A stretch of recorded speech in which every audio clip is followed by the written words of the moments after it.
5 years ago this week, I beat cancel culture. I beat Black Lives Matter. I beat all the woke idiots online demanding I stayed sacked. I beat them all. Took 5 weeks, but I beat them all. 5 years ago in June, I was cancelled from the charity I founded because I criticised Black Lives Matter. And the board sacked me. I appointed the board. They were personal friends of mine. They've never spoken to me since, never contacted me, never apologised.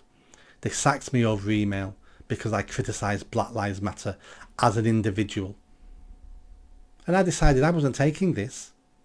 Legally you can sack me, but legally I can fight back. And I did.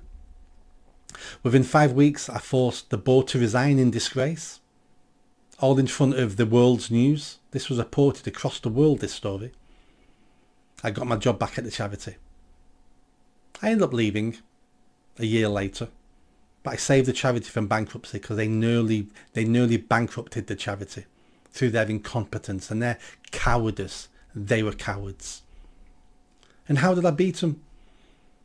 I beat them because I wasn't a coward. They beat me down. I stood back up and I said, right, come on and have a go if you think you're hard enough. I got help from the Free Speech Union. I got help from the Mail on Sunday, who did a 2-page spread on me and my fight. And when I confronted the board with solicitors, they backed down immediately.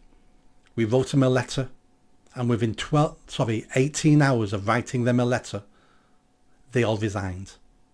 That's all it took, 18 hours, for them to realise we'd made a huge mistake here and we don't want to fight because we're cowards and we're sorry we sacked Nick and we better resign in disgrace, and they did. I showed everybody how easy it is to beat these fools, these cowards. It wasn't easy at the time, don't get me wrong, I'm not trying to sound glib. It was the hardest 5 weeks of my life. My life had ended. I was now Nick the Nazi. But I decided, no, if I'm going to go down, I'm going to try to take yous with me.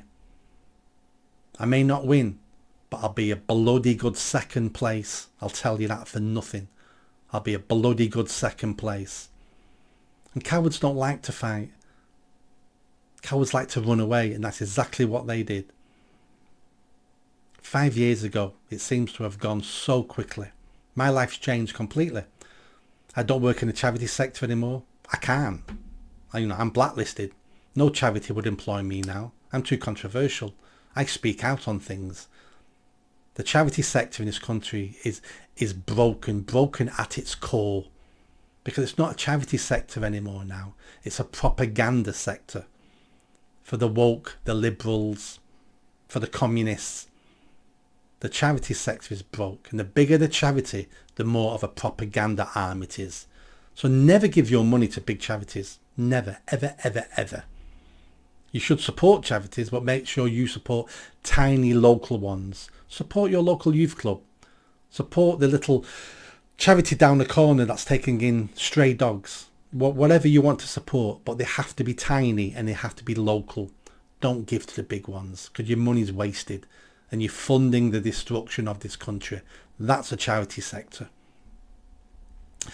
And if you've not joined the Free Speech Union, make sure you join them, because they saved my life. And a big thank you to the Mail on Sunday, because if it wasn't for that news article, I wouldn't have got support from around the world. And just remember, these people are easy to beat. They want you to be the coward. They want you to go away silently.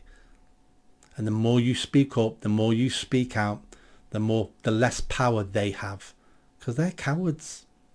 They're just cowards. So that's what happened to me 5 years ago. My life's changed.